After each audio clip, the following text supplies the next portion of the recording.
Shalom from Israel, I'm Ariel Ben Avram. This week we read Parshat Acharei. As we mentioned last week, we're going to talk about the main subject of this portion, which is the Yom Kippur service by the high priest. We mentioned, it's interesting because everything in the narration of the Torah, when it's back to back, we have to pay attention because one thing that precedes the other is there for a reason. So, of course, the whole Torah is like that, but sometimes we have to emphasize in the little details because, especially when we're talking about in these portions about our connection with God, we have to really be aware of these little things, these little details. So we have in Parshat Metzorah, which is last week's, that we were talking about ritual cleanliness.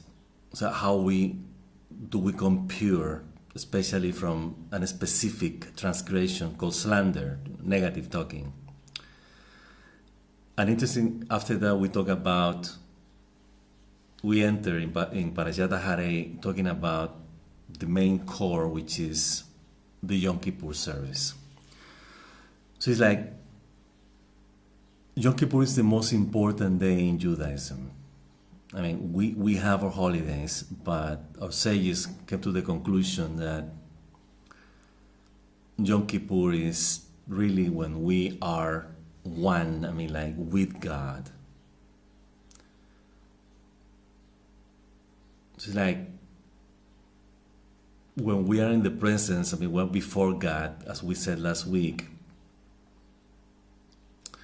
we have to be living, experiencing, like being part of His ways and attributes. That's the sacredness, the goodness. All these attributes and ways that we were talking about before are encompassed, are integrated into the whole idea of goodness. Because God is good, and we come from His goodness. So, having that reference in mind, we continue the narration of the Torah regarding the Yom Kippur service. In other words, Yom Kippur is now like the big change, the big transformation that we need to experience in order to be one with God. So it's like we have to be good for the sake of the community, for our own sake, obviously. And we're part of the community, we're part of the unity of the community, as we mentioned before last week. But when we get to Yom Kippur, it's quite different thing. It's about being with God. Then we have to pay extra attention to this. It's like, in the community we reflect our connection with God. Every moment, everything that we do every moment in our lives must reflect our connection with God. What we think, what we say, what we do, how we relate with each other. Everything has to be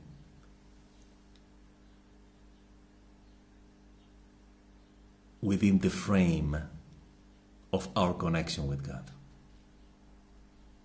So we have to be vigilant. We have to be sacred. Because God, our God, is sacred. So we have to be vigilant, basically. Eternal vigilance. So we cannot allow anything not good, not sacred, between our relationship with Him, because then we will be separated from Him. We don't want that. Why should we want to separate ourselves from goodness? That's one of the questions that many people ask every day, especially nowadays in the world that we're living and how we're living it.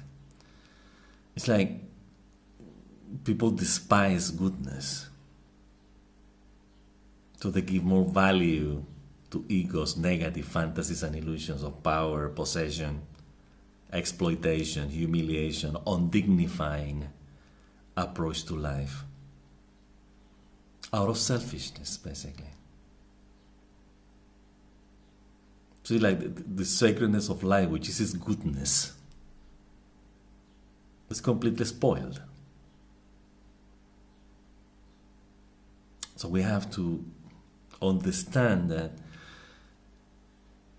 we have to live in goodness because it's the best way we can do and because it's part of who we are. If we don't teach our children that they come from goodness, and we don't teach them goodness, they will assimilate the references that are not about goodness. It would be consumer society, light culture, political correctness, vanities, futilities, entertainment for entertainment,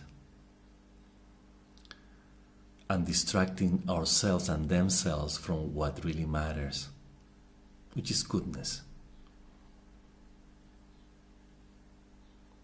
Now, let's try to get into the general. We're not going to go in this reflection that we're going to do on Parshat Acharei. Let's try to concentrate on the service of Yom Kippur, not in detail in the ways that is narrated, but what it represents. That's what we announced last week. That's what we're trying to do. But we have to give this little preamble about what matters in life, because that's what matters. That's what Yom Kippur is about. You see, our connection with God, when we are in Yom Kippur, we are with God. We are before His presence. The entire day. And the whole day is about atonement. It's about clearing ourselves, like taking off what is against, what is different, what is alien to goodness. Now, how do we do that? This is something that we have to really reflect on. This is not about a formula. You know, like, oh, you do this, and that, and then you atone, and that's it. You know. Our sages say that there's a process. So in order to atone, in order to transform our consciousness, we have to go through a process. So we cannot change overnight or by a magic wand and that's it, you know. Doesn't work that way. Why? Because we created the conditions from which we need to get out. So in other words, we were not cursed, that we need like a magician or a wizard to uncurse us, because we didn't do anything, we're just victims about something that we didn't know. We know perfectly well that this is not the case. We have problems before because we created those problems. Plain and simple. Therefore, we have to get out of there.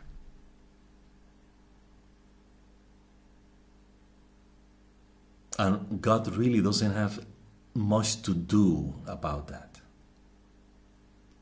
because it's up to us. It's not up to Him. It's our process. God gave us free will. Therefore, He held us responsible for our choices. So it's a process that we have to do ourselves. We know that. Do we need God's help? Yes, of course we know. We need God. We cannot get into something that is... We have created this darkness from which we cannot get out. Then we cry out loud to Him, like, please help us. I cannot get out of my own mess. Take me out of here. Redeem me, save me, rescue me, liberate me. So that's what we do in Yom Kippur. But again, the premise, let's never forget about it. Let's bear this in mind. We have to do the process. He helps, yes.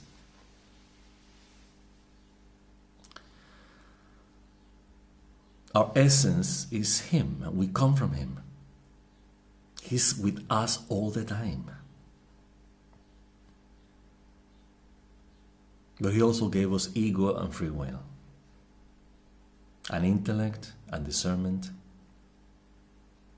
and feelings, emotions, thought, mind, passions, instincts, to make positive choices.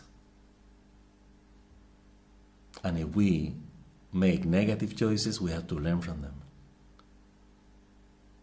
because all of them are our choices.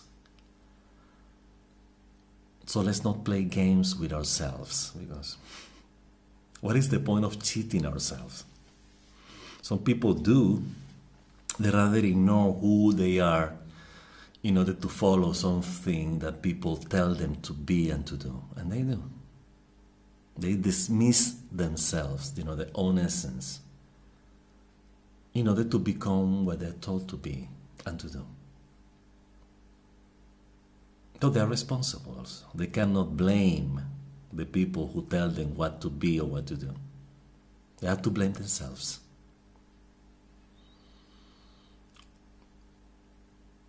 So it's the same thing that we have to bear in mind and be aware before Yom Kippur. We have to come to a point in which we have to sit with ourselves before going to God. Same thing like the Metzorah last week. To deal with his issues, separate himself from the community 7 days, because he separated himself from the community by his slandering, his negative talking, his judgments, his prejudice.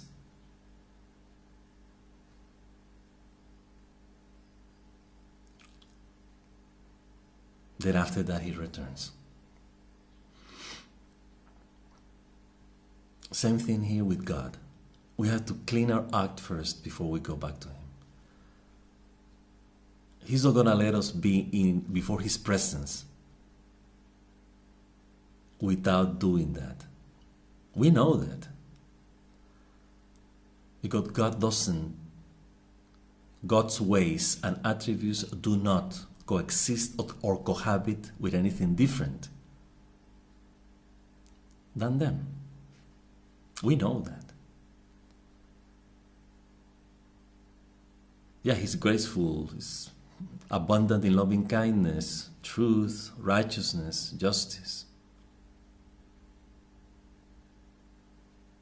But that doesn't mean that that those qualities are going to dwell with something different than them. It won't happen. See, God in this case is pretty black and white. I mean, like He's good. I mean, why He has to relate with something different than goodness? And He's teaching us that. So be sacred, be good. That's the way it is.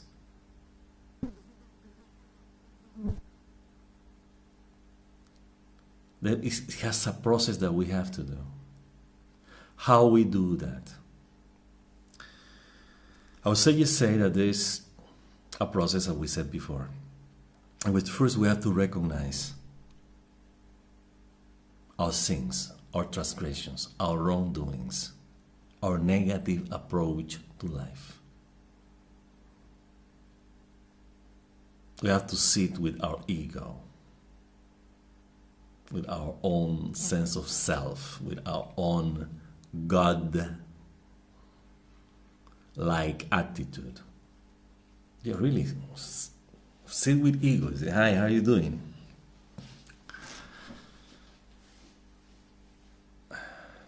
What have we done? And again, let's treat ego as part of ourselves. I mean, it's not something that is alien to us, like it's, oh, this is a spirit that is possessing me, and and I'm not myself, and God, my ego does whatever he wants, without my permission, and that kind of thing. Doesn't work that way. And we know that. God planted in our consciousness good and evil for us to make the right choices. And he tells us in the Torah, hey, evil is a reference, not a choice. The choice is always life, goodness, blessings. Evil, wickedness, curses are references to do good. That's what the Torah is about, from page 1 to last page. We know that. So then we have to sit and say, hey, this good and evil consciousness is in my self, in my existence. It's part of me. We have to admit that this is part of us. It's nothing that is alien to us or anything like, oh, I'm not bad, I'm not this, and I'm not negative. No. It's part of us. Let's be honest. The issue here is balance. It's the choices that we have to do, that we need to do, that we must do. It's a learning process. We have to be taught, since we're little children, about choosing goodness all the time. Because good is good.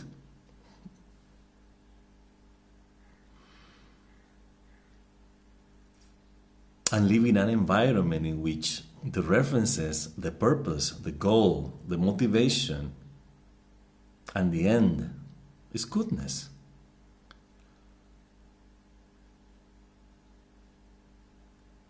That was from day one. In the Garden of Eden, we have said this before, we always will be repeating this. It's very important. We had everything in in the Garden of Eden. Everything was fine until snake, which is ego, by the way, represents ego.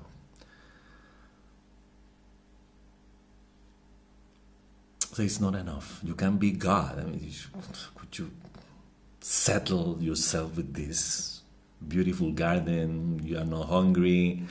You don't like anything. Just be God. And then that's our fall. Becoming gods. Ego's fantasies and illusions. Ego trip. That's the problem we have. Then we have to sit with ego as part of our own conscience and say, hey, how do we fix this? How do we get an agreement within ourselves, within myself, as we speak individually? Let's work for the sake of goodness.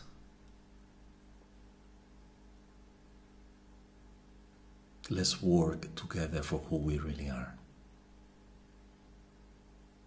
And by we, we're talking about ego, we're talking about mind, thoughts, passions, feelings, emotions, instincts. That's the Messianic consciousness, by the way. The Messianic consciousness is the encompassing, unified, functional harmony for a purpose that God wants us to do when we get there. It's like once we integrated everything harmonically and functionally into goodness, there's a plan. We don't know what that is. Until we get to the final redemption, to the Messianic era, we will know.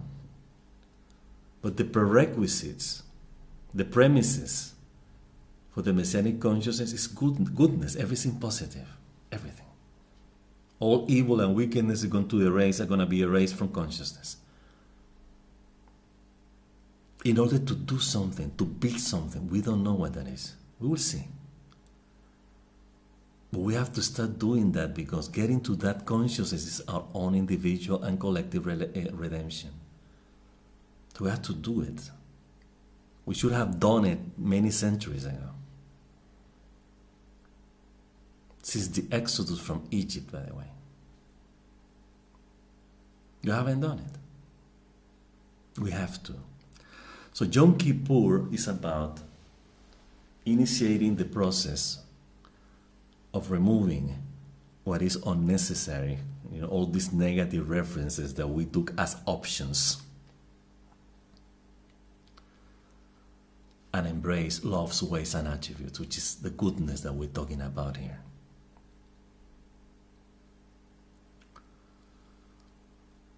So, first, recognition. We sit with our own consciousness, every aspect of consciousness, our instincts, our emotions, like, hey, what have we done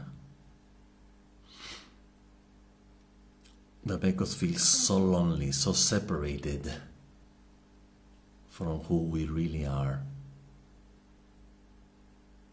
and from the goodness that we can have from life, from others,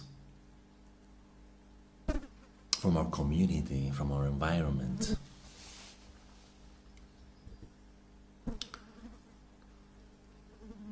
And then they have this serious dialogue. Some people call this process confession. It's here in this portion. It's a confession. It's like we acknowledge that we have done things wrong, and we are the only victims of our own negative choices. Therefore, are we masochists? I mean, do we want this thing to perpetuate for the rest of our lives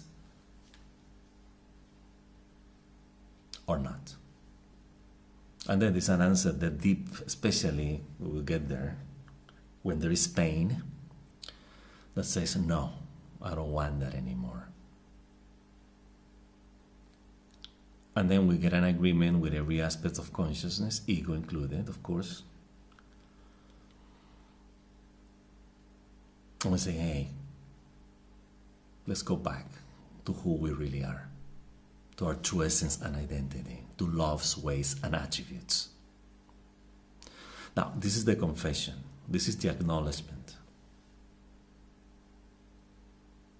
Now, what is the word atonement means? Technically, I mean, go to the dictionary. What atonement means?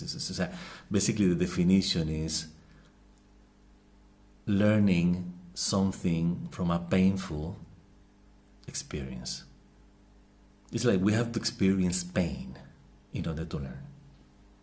That's what atonement is usually related to.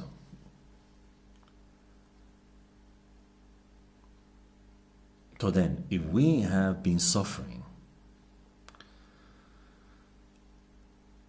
as the outcome of our negative choices, and by negative choices we're talking about negative fantasies and illusions out of ego's false belief or feeling of lack, we really start suffering because of what we lost. We are suffering before of what we have made to ourselves and to others. Then in that suffering, in this case the suffering is the isolation of the Metzorah of last week that we spoke last week. This guy is alone, he's alone, he's separated, he's outside of the camp, he's outside of the community. 7 days, he's not seeing anybody. He's experienced fully, completely, his solitude, his isolation.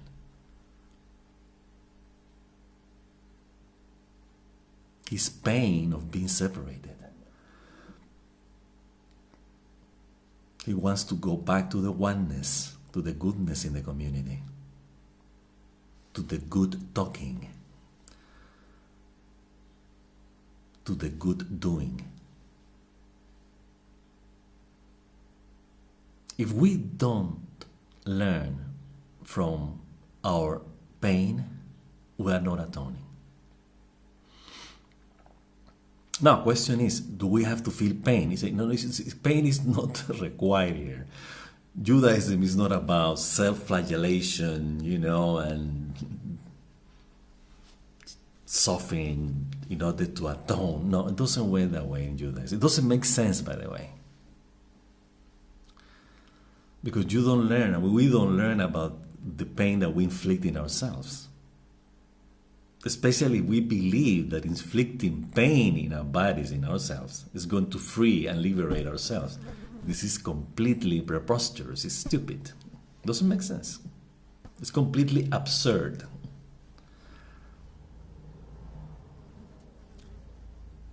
So if people for other religions practice this kind of thing, and we speak to them and say, you are a bunch of idiots. Why would you do that? It doesn't make sense. That's not the way it is. Then they may ask, well, then how's your way? Then we tell them. That's exactly what we're doing now here. You have to really have a remorse. By remorse, we're talking about like, this was wrong. But again, sometimes getting into the awareness, the realization, the discernment process in which we say this was wrong, it's not enough. We have to involve our emotions too, our feelings.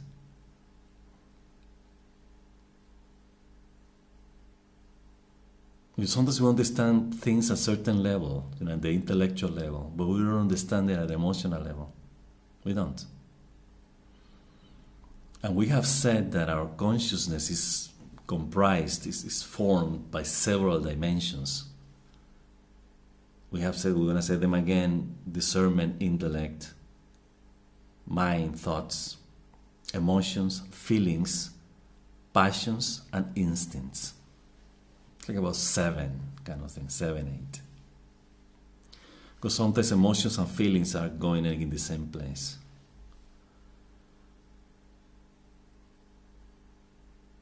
But then we have to experience that in every level of consciousness. So every dimension follows in oneness, in common accord, one accord of what's going on. What is that we really need here? So the process of atonement, again, is based on the realization of something out of a painful and difficult, extremely difficult experience. If we don't go through that process, we're not going to learn.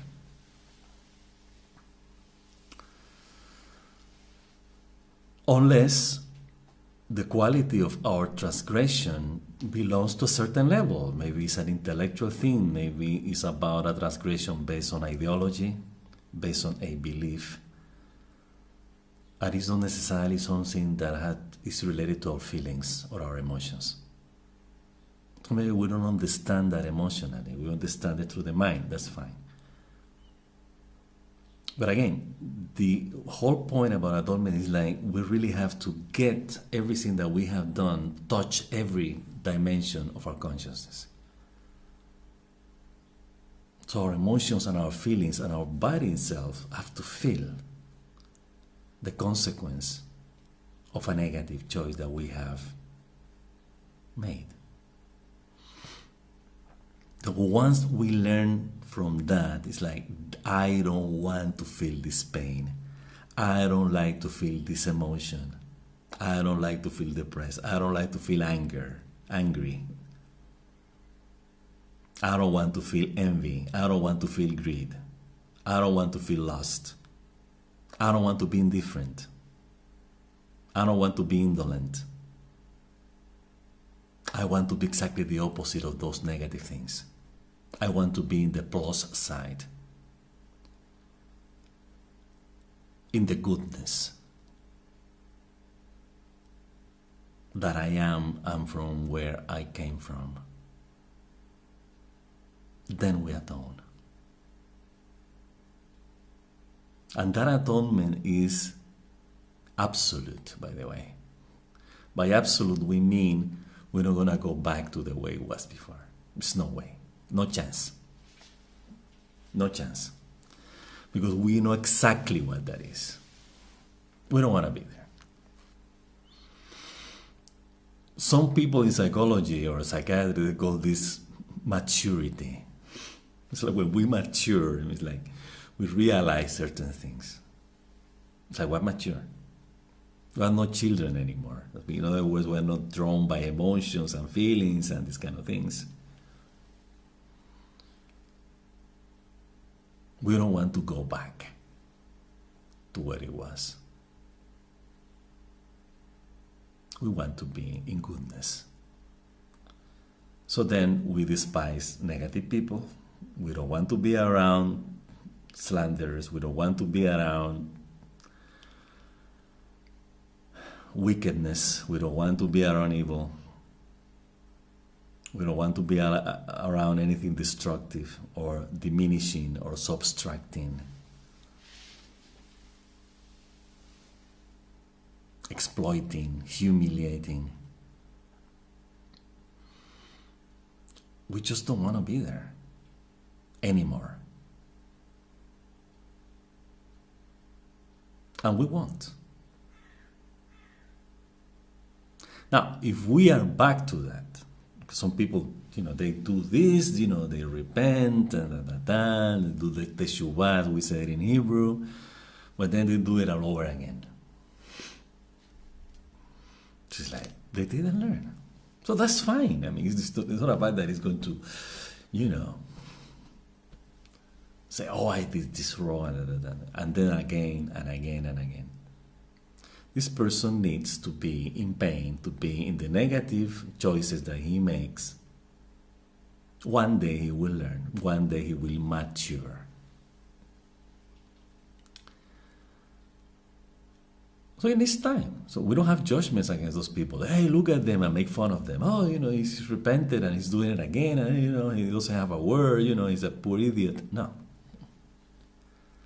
We don't know him or her. They need to learn something. Yeah, but I could be that's stupid. They're going to suffer. They're going to do it all again. It's their own process. It's their own consciousness. Who are we to say, to judge, to evaluate, or to monitor? What are they doing with their lives? That's exactly what separates us. It's the lack of compassion, by the way. The compassion is understanding the suffering of others and be there to help them get out of there. It's not just being outside. We have to be there. That's what it is. So being compassionate is being there. To be a catalyst, to help transform, to be ourselves redeemers of the other person. That's what compassion is. Which is the ultimate expression of love, by the way. See, if people say, I love you, so you have to be compassionate. That's what people understand. I mean, that's what we understand in Hebrew about the word hesed. Usually translated as loving kindness. This is not just loving. It's being there. That's the kindness of love. Being there. For the sake of love, by the way. It's not just like misery loves company. Doesn't work that way here. Careful. So I'm miserable. If you love me, be miserable with me for a little bit, so I don't feel that miserable. Doesn't work that way. This is the kind of love that tells you have to get out of there and come back to love. This is not love. You have to get out. That's loving kindness. It's interesting because when God gives Moses his 13 attributes of mercy, he said, abundant in loving kindness and truth. It's interesting that they are together, no? Because he could have said loving kindness and grace, or loving kindness and righteousness. He said, Rav Hesed ve'emet. Loving kindness and truth. It's like loving kindness is where truth is. And loving kindness makes truth prevail. That's what it is. So it's like the loving kindness that is with lies. No. It's the loving kindness that is with truth. So love has to be a redeemer, not a condoning, nor an accomplice, nor a proxy or anything like that to evil or to something negative. If we are there, if people don't understand that language, we get out. It's like, hey, it's about truth. I'm not going to come with my love to you with lies or sustaining your lies or your mindset of fantasies and illusions.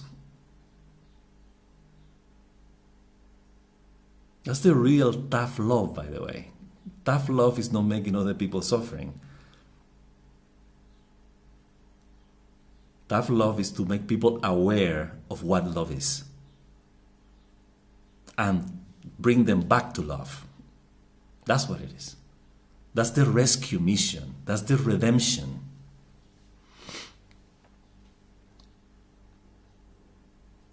We have said many times in our blog that love is our freedom. That we really are free when we love. When we hate, when we are uncomfortable, when we are judging, we are in a jail, we are chained. We are. Love is our freedom, our true freedom. Love is our truth.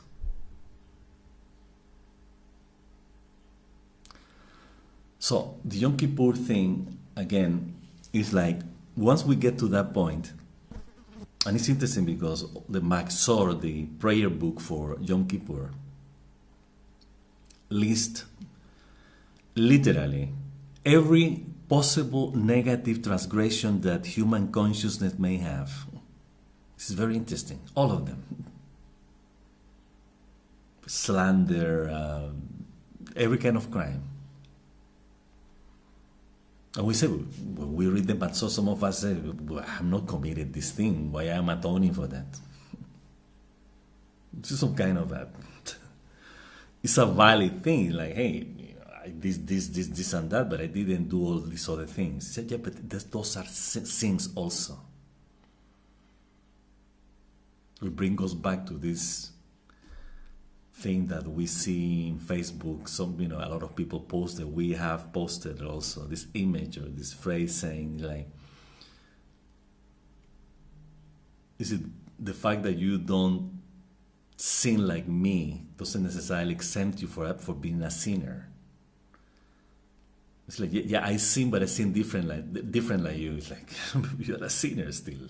The fact that you don't make my own sin, that doesn't make you better than me. You're still a sinner. So for those people who believe that they are pure and extra pure and better than others, when they go to the Yom Kippur prayer service and they come with that attitude, it's stupid. Besides, we are atoning as a community, by the way, not just as individuals. This is very, very important. Yom Kippur is for Israel. This is not for an individual person. And it's not. It's interesting because the daily prayers in Judaism is collective. They're not in singular, like other religions, other praying practices from other religions. All of them are first thing plural. We. All of it, beginning to end. But we, Israel, we are a collective of souls that comprises one soul. That's we cannot be separated from the community. That's why we have to be, because we are part of one. So in this Parashot, Metzorah, Tazria, Shemini, all of this about ritual purity and about going out of the community and being expelled from the community because of our transgression. This is exactly what we're talking about here. Expelled from what? From the oneness, from the goodness that is one, that is true, the truth. of our Jewish soul, which is Israel. This is our community. And again, let's understand this in a deeper level. It's like these 12 tribes are different aspects of consciousness, positive ones, all of them.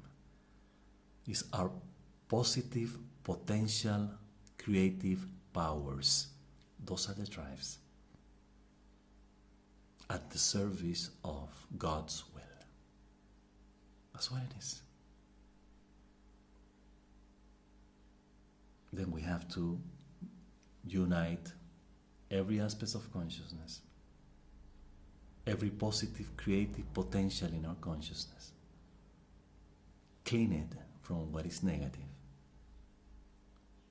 and be united as one to be the reflection, the material reflection of the oneness of God. That's why we are the chosen people, by the way. God chose to manifest the oneness of God. And this oneness as the sacredness of goodness. It's a sacred goodness. It's not a regular goodness. Some people may say, what is the definition of goodness? Yes. And we have said that many times before in the videos and in the blog, and many dozens of volumes in Judaism that explain what goodness is. There's a way to be good. It's called righteousness, it's called justice, it's called ethics, it's called respect, it's called responsibility, it's called care. Practical ways to do it, business, daily life, everything.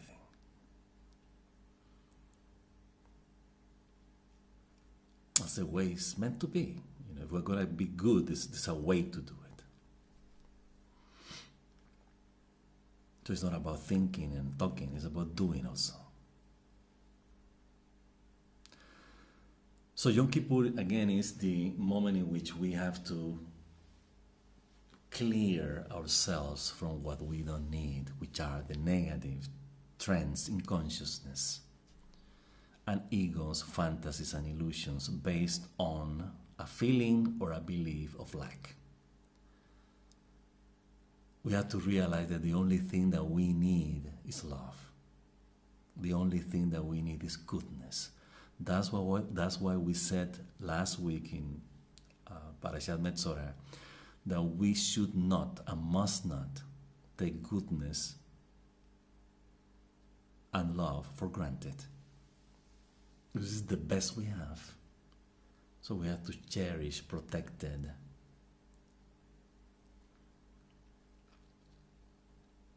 elevate it to God in order to be one with Him. That's our common bond with Him. So we hope that we give an idea about this atonement process. Again, it had to do with learning out of a negative experience. It's pretty empirical, by the way, because that's how philosophers get to the conclusion. It's empiricism. We learn based on experience. So actually, this is a very, very agnostic approach. We don't really have to believe in a God in order to realize this.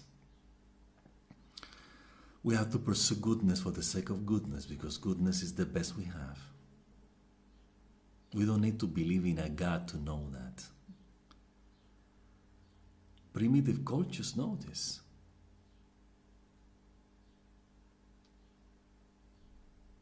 Out of experience. So, again, the Yom Kippur service is an eternal commandment from God, meaning that we have to do it every year. And again, let's never forget that we have to atone. We have to do our own atonement individually.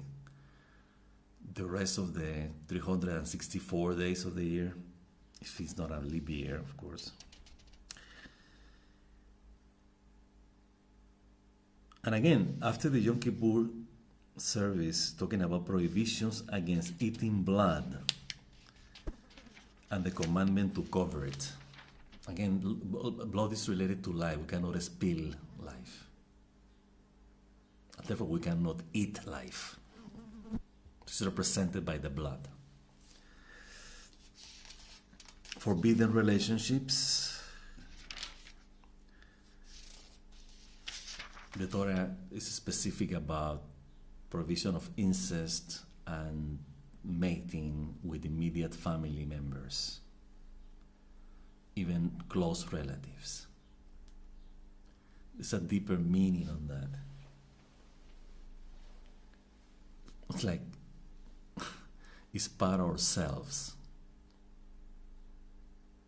It's like we cannot mate with our own essence, with our own genetics. We have to mate with something contrasting, not related to family. It's quite interesting. Then you talk about idolatry again. This is interesting because everything has to do, we have said in the blog many times that the Torah is a book against idolatry. Really. It was one of the many short definitions of the Torah. There are many ways in which we can summarize the Torah in one phrase. It's like, love your neighbor as yourself, don't do unto others what you don't like to be done unto you. That's an amazing summary of the Torah. This one too is about don't do idolatry. That's it. Yeah, but that's a commandment. It is also a commandment. Like love your neighbors as yourself is also a commandment. But we're talking about here, about, as we said before, we have good and evil, we have material fantasies and illusions, and the reality, the truthfulness, the truth about love's ways and attributes. And then we have to choose the goodness, not the wrong things, not the negative things. So in this case, the negative things are idolatry. That's exactly what it is. So that we can summarize idolatry in that way. Don't go with idols. Don't do idol worship. Don't choose the negative aspects of consciousness. Don't fall into the negative trends of consciousness. Don't fall under the slavery of ego's fantasies and illusions. Those are the idols. Okay, it ends with sodomy and bestiality. This is like mating with an animal. It's like lowering our level of humans to animal. Those are very obvious things, by the way. So this is not about finding pleasure in mating with an animal. The idea is like there's a different nature. We mate with our own nature, opposite sex, for procreation.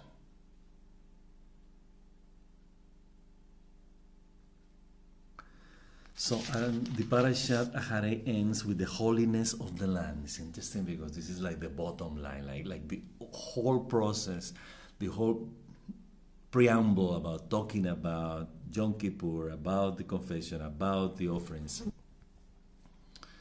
Everything that we just mentioned a moment ago.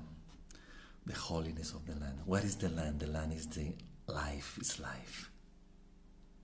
The promised land is the good life.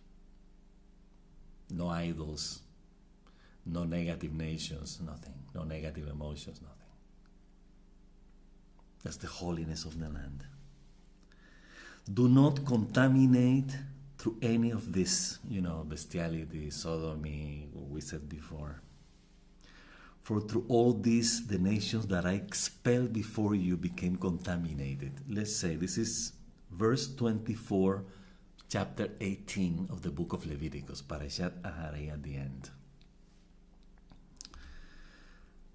Because through Through all of this, the nations that I expelled before you became contaminated. In other words, the negative aspects of consciousness is what represents the nations in the land that got expelled from the land for us to dwell, to live there.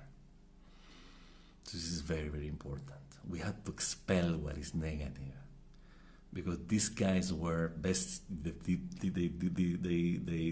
used to do bestiality, sodomy, and all the negative things that we were referring to.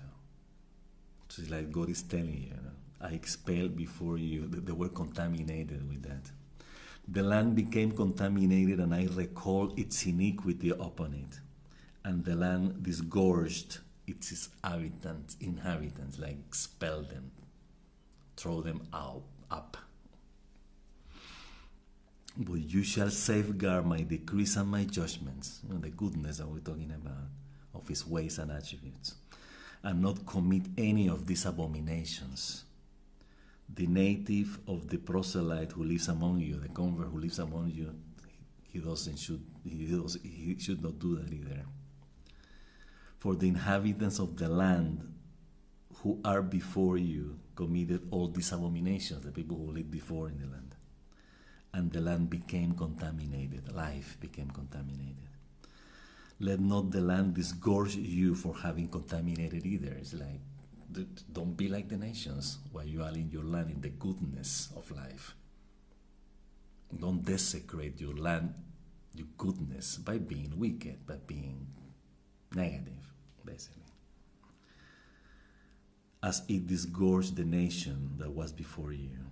For if one commits any of these abominations, the people doing so will be cut off from among their people. As we were talking about before, the moment we get engaged in negative thinking, negative talking, negative doing, etc., we are expelled from the land, or expelled from the people.